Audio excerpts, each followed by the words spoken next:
Hello, എല്ലാവർക്കും LLB ജംഗ്ഷന്റെ പുതിയൊരു വീഡിയോയിലോട്ട് സ്വാഗതം. ഇന്ന് നമ്മളിവിടെ ഡിസ്കസ് ചെയ്യാൻ പോകുന്നത് പീജിയൻ ഹോൾ തിയറിയെ കുറിച്ചിട്ടാണ്. അപ്പോൾ നമുക്ക് വൈകിക്കാണ്ട് ടോപ്പിക്കിലോട്ട് പോവാം. പീജിയൻ ഹോൾ തിയറിയിലോട്ട് ഡയറക്റ്റ് ആയിട്ട് പോകുന്നതിന് മുന്നേ നമുക്ക് വേറൊരു കാര്യം ഡിസ്കസ് ചെയ്യാം. അതായത് ലോ ഓഫ് ടോർട്ട് എന്നുള്ളതാണോ അതല്ലെങ്കിൽ ലോ ഓഫ് ടോർട്ട്സ് എന്നുള്ളതാണോ കറക്റ്റ് എന്നുള്ളത്. സോ ഈ ലോ ഓഫ് ടോർട്ട് എന്നുള്ളത് കൊണ്ട് ഉദ്ദേശിക്കുന്നത് എന്താണെന്ന് വെച്ചാൽ there is a general principle that all wrongs are actionable as tort unless there is any legal justification. So ഇവിടെ എന്താണ് പറഞ്ഞിട്ടുള്ളത്, നമുക്കൊരു പൊതു തത്വമുണ്ട്. ആ തത്വപ്രകാരം നിയമപരമായിട്ട് ന്യായീകരിക്കാൻ പറ്റാത്ത എല്ലാ തെറ്റുകളെയും നമ്മൾ ടോർട്ടായിട്ടാണ് കണക്കാക്കുന്നത് എന്നുള്ളതാണ്. എന്നാൽ ലോ ഓഫ് ടോർട്ട്സുമായി റിലേറ്റ് ചെയ്തിട്ടുള്ള തിയറി എന്താണെന്ന് വെച്ചാൽ there is no such general principle. അതായത് നേരത്തെ ടോർട്ടിനെ കുറിച്ച് പറഞ്ഞപ്പോൾ എന്തായിരുന്നു, ഒരു ജനറൽ പ്രിൻസിപ്പിൾ ഉണ്ട് എന്നുള്ളതായിരുന്നു. പക്ഷെ ലോ ഓഫ് ടോർട്ട്സ് പ്രകാരം അങ്ങനെ ഒരു ജനറൽ പ്രിൻസിപ്പിളേ നിലവിലില്ല. അതായത് കുറച്ച് നമ്പർ ഓഫ് റോങ്സിനെ ടോർട്ട്സ് ആയിട്ട് കണക്കാക്കിയിട്ടുണ്ട്. ആൻഡ് ആ ഹെഡിന്റെ അണ്ടറിൽ വരുന്ന കാര്യങ്ങളെ മാത്രമാണ് നമ്മൾ ഒരു ടോർട്ട്സ് ആയിട്ട് ട്രീറ്റ് ചെയ്യുക എന്നുള്ളതാണ്. അതായത് കുറച്ച് നമ്പർ ഓഫ് റോങ്സിനെ നമ്മൾ ഓൾറെഡി ടോർട്ട്സ് എന്ന് പറഞ്ഞ് സെറ്റ് ചെയ്തിട്ടുണ്ട്. ആൻഡ് ആ റോങ്സിനെ മാത്രമാണ് നമ്മൾ ടോർട്ട്സ് എന്നുള്ള ഹെഡിന്റെ അണ്ടറിൽ കൊണ്ടുവരുള്ളൂ എന്നുള്ളതാണ്. അതായത് കുറച്ച് പ്രീ ഡിറ്റർമൈൻഡ് റോങ്സ് ഉണ്ട്. അതായത് നെഗ്ലിജൻസ്, ന്യൂസൻസ്, ലിബൽ, സ്ലാൻഡർ അങ്ങനെയൊക്കെ പറഞ്ഞിട്ട് കുറച്ച് പ്രീ ഡിറ്റർമൈൻഡ്, അതല്ലെങ്കിൽ മുന്നേ തന്നെ സെറ്റ് ചെയ്ത് വെച്ചിട്ടുള്ള കുറച്ച് റോങ്സ് ഉണ്ട്. ആൻഡ് ആ റോങ്സിനെ മാത്രമാണ് നമ്മൾ എന്തായിട്ട് കണക്കാക്കുന്നത്, ടോർട്ട്സ് ആയിട്ട് കണക്കാക്കുന്നത്. സോ അതുകൊണ്ട് തന്നെ ഈ ഹെഡിന്റെ അണ്ടറിൽ വരാത്ത രീതിയിൽ ഏതെങ്കിലും ഒരു പ്ലെയിന്റിഫിന് എന്തെങ്കിലും ഒരു റോങ് സംഭവിച്ചു കഴിഞ്ഞാൽ ആ വ്യക്തിക്ക് യാതൊരു വിധത്തിലുള്ള റെമഡിയും കിട്ടില്ല എന്നുള്ളതാണ്. സോ ഏക വ്യത്യാസം എന്താണെന്ന് വെച്ചാൽ ടോർട്ട് പ്രകാരം നിയമപരമായിട്ട് ന്യായീകരിക്കാൻ പറ്റാത്ത എല്ലാ തെറ്റുകളും ടോർട്ടാണ്. പക്ഷെ ടോർട്ട്സിന്റെ അണ്ടറിൽ എന്താണ് പറഞ്ഞിട്ടുള്ളത്, കുറച്ച് പ്രീ ഡിറ്റർമൈൻഡ് റോങ്സ് ഉണ്ട്. ആൻഡ് ആ റോങ്സിനെ മാത്രമാണ് ടോർട്ട്സ് ആയിട്ട് കണക്കാക്കുള്ളൂ.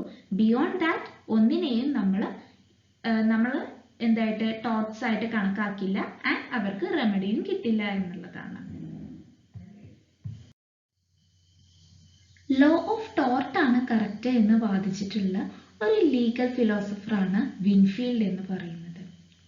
അദ്ദേഹം പറഞ്ഞിട്ടുള്ളത് എന്താണെന്ന് വെച്ചാൽ നിയമപരമായിട്ട് ന്യായീകരിക്കാൻ പറ്റാത്ത രീതിയിൽ ഏതെങ്കിലും ഒരു തെറ്റ് മറ്റൊരാൾക്ക് എതിരായിട്ട് ചെയ്തു കഴിഞ്ഞാൽ അതിനെ നമ്മൾ ടോർട്ടായിട്ടല്ല, നേരെ മറിച്ച് ടോർട്ട്സ് ആയിട്ട് തന്നെയാണ് കണക്കാക്കേണ്ടത് എന്നുള്ളതാണ്. ഇപ്പോൾ ആ ഒരു പെർട്ടിക്കുലർ റോങ്ങിന് നമ്മൾ പ്രത്യേകിച്ച് പേരൊന്നും വെച്ച് വിശേഷിപ്പിച്ചിട്ടില്ലെങ്കിൽ പോലും ആ തെറ്റിനെ ടോർട്ട്സ് ആയിട്ട് തന്നെ കണക്കാക്കണം എന്നുള്ളതായിരുന്നു. അതായത് ലോ ഓഫ് ടോർട്ട്സിന് നൽകിയിട്ടുള്ള ഒരു എക്സ്പ്ലനേഷൻ എന്തായിരുന്നു, നമ്മൾ കുറച്ച് റോങ്സിനെ നമ്മൾ ടോർട്ട്സ് എന്ന് വിശേഷിപ്പിച്ചിട്ടുണ്ട്. അതിന്റെ അണ്ടറിൽ വരുന്ന കാര്യങ്ങളെ മാത്രമായിട്ടാണ് ലോ ഓഫ് ടോർട്ട്സ് എന്ന് പറയുന്നത് എന്നുള്ളതാണ്. ബട്ട് ഈ ഒരു കാര്യത്തിന് വിൻഫീൽഡ് എതിർക്കുകയാണ് ചെയ്തിട്ടുണ്ടായിരുന്നത്. അതായത് നിയമപരമായിട്ട് ന്യായീകരിക്കാൻ പറ്റാത്ത എല്ലാ തെറ്റുകളെയും നമ്മൾ ടോർട്ട്സ് ആയിട്ട് തന്നെ കണക്കാക്കണം എന്നുള്ളതാണ്. സോ ഇങ്ങനെ വരുന്ന സമയത്ത് അദ്ദേഹം കുറച്ചും കൂടി വൈഡ് ആയിട്ടാണ് ചിന്തിച്ചിട്ടുണ്ടായിരുന്നത്. അതായത് ഇതുപോലെയാണ് നമ്മൾ ആക്ട് ചെയ്യുന്നതെങ്കിൽ, അതായത് എല്ലാ റോങ്സിനെയും നമ്മൾ ടോർട്ട്സ് ആയിട്ടാണ് ട്രീറ്റ് ചെയ്യുന്നതെങ്കിൽ നമുക്ക് പുതിയതായിട്ടുള്ള ടോർട്ട്സിനെ നമുക്ക് ഈ ഉൾപ്പെടുത്താൻ പറ്റും എന്നുള്ളതാണ്. അതായത് ആ കുറച്ച് നമ്പറിനെ നമുക്ക് വലുതാക്കാൻ കഴിയും എന്നുള്ളതാണ്. Winfield, while supporting this theory, comes to the conclusion that law of tort is growing and from time to time the courts have created new torts. So വിൻഫീൽഡിനെ സംബന്ധിച്ചിടത്തോളം എന്താണ് ഈ തിയറിയിൽ പറഞ്ഞിട്ടുണ്ടായിരുന്നത്, ലോ ഓഫ് ടോർട്ട് എന്ന് പറയുന്നത് എപ്പോഴും വളർന്നുകൊണ്ടിരിക്കുന്ന ഒരു നിയമമാണ്. അതായത് നമ്മൾ സമയാസമയം ഈ ടോർട്ട്സിന്റെ എണ്ണം നമ്മൾ കൂട്ടിക്കൊണ്ടേയിരിക്കണം. അതായത് കാലം മാറുന്നതിനനുസരിച്ച്, ഗ്രോത്തിനനുസരിച്ചിട്ട് എന്താണ്, നമ്മൾ ആ റോങ്സിനെ ഈ ടോർട്ട്സിന്റെ ഉള്ളിലോട്ട് ഉൾപ്പെടുത്തണം എന്നാണ് അദ്ദേഹം പറഞ്ഞിട്ടുണ്ടായിരുന്നത്. സോ ലോ ഓഫ് ടോർട്ട് ആണ് കറക്റ്റ് എന്നാണ് അദ്ദേഹം വാദിച്ചിട്ടുണ്ടായിരുന്നത്. ഇനിയാണ് നമ്മൾ നമ്മുടെ മെയിൻ ടോപ്പിക്കിലോട്ട് വരുന്നത്, അതായത് pigeon hole theory. So law of torts ആണ് കറക്റ്റ് എന്നുള്ളത് സാൽമണ്ട് പീജിയൻ ഹോൾ തിയറിയിലൂടെയാണ് എക്സ്പ്ലെയിൻ ചെയ്തിട്ടുണ്ടായിരുന്നത്. സോ അദ്ദേഹത്തെ സംബന്ധിച്ചിടത്തോളം ലോ ഓഫ് ടോർട്ട് എന്നൊരു കാര്യമില്ല, നേരെ മറിച്ച് ലോ ഓഫ് ടോർട്സ് എന്ന കാര്യമാണ് ഉള്ളത് എന്നുള്ളതാണ്.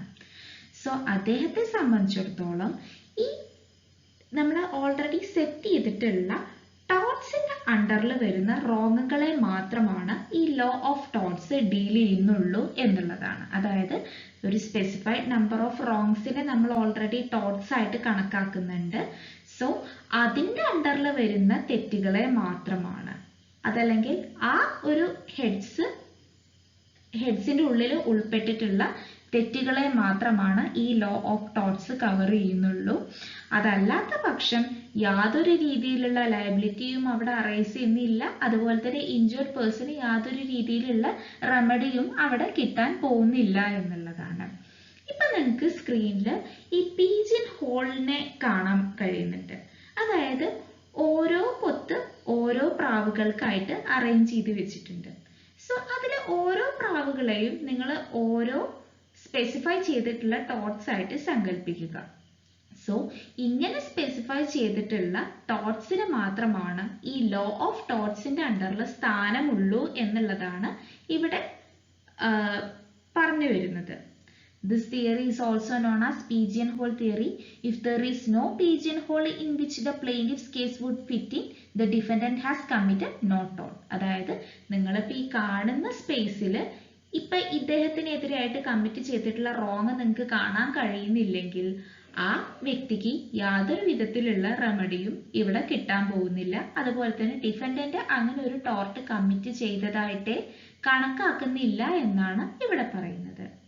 സോ സാൽമണ്ട് എന്താണ് പറയുന്നത് എന്ന് വെച്ചാൽ നമ്മുടെ ക്രിമിനൽ ലോ എങ്ങനെയാണ് പ്രവർത്തിക്കുന്നത്, അതായത് ഒരു പെർട്ടിക്കുലർ ഒഫൻസ് ഡിഫൈൻ ചെയ്തിട്ടുണ്ട്, ആ ഒഫൻസിനുള്ള പണിഷ്മെന്റും പറയുന്നുണ്ട്. സോ അതുപോലെ തന്നെ ആയിരിക്കണം ടോർട്ട് നിയമവും എന്നാണ് അദ്ദേഹം പറയുന്നത്. ഇന്നത്തെ ഈ വീഡിയോ നിങ്ങൾക്ക് എഫക്റ്റീവ് ആയി തോന്നിയെങ്കിൽ വീഡിയോ ലൈക്ക് ചെയ്യാനും ഷെയർ ചെയ്യാനും മറക്കരുത്. അതുപോലെ ചാനൽ ഇതുവരെ സബ്സ്ക്രൈബ് ചെയ്യാത്തവർ ചാനൽ സബ്സ്ക്രൈബ് ചെയ്യാനും മറക്കരുത്. So, thank you for watching the video.